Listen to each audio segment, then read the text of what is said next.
Hannah walked into the temple with nothing but tears and walked out with a promise that would change a nation. A long time ago, in the land of Israel, there lived a woman named Hannah. She was married to a kind man named Elkanah, who loved her deeply. But Hannah carried a pain that words could not explain. She had no child.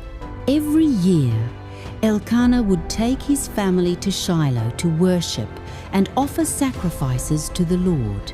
But each year, Hannah's heart broke a little more. Why?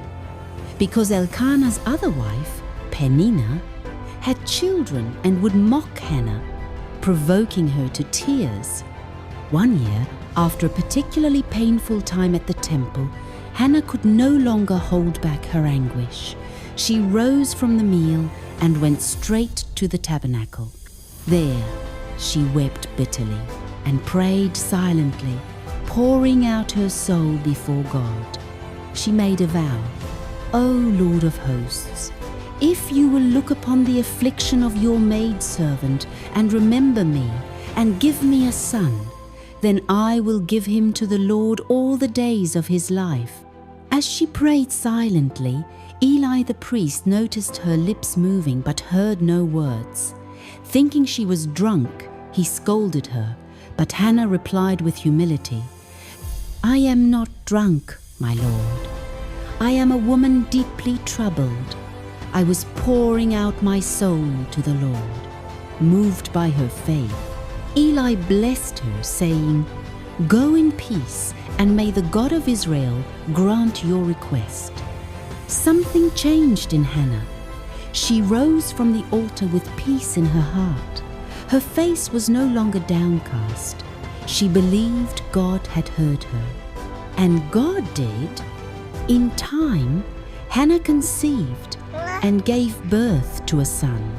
She named him Samuel, which means God has heard. When Samuel was old enough, Hannah honored her vow. She brought him to the temple and gave him to Eli the priest, saying, For this child I prayed, and the Lord has granted me what I asked of him. So now I give him to the Lord. As long as he lives, he is given to the Lord. Can you imagine? The very child she prayed for, Hannah gave him back to God, not out of regret, but out of deep gratitude and devotion.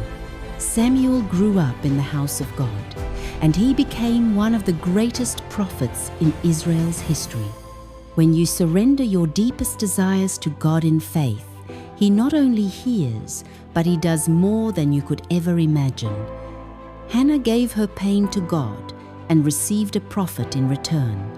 Whatever burden you're carrying today, remember Hannah. She wept, she prayed, and she believed, and that changed everything.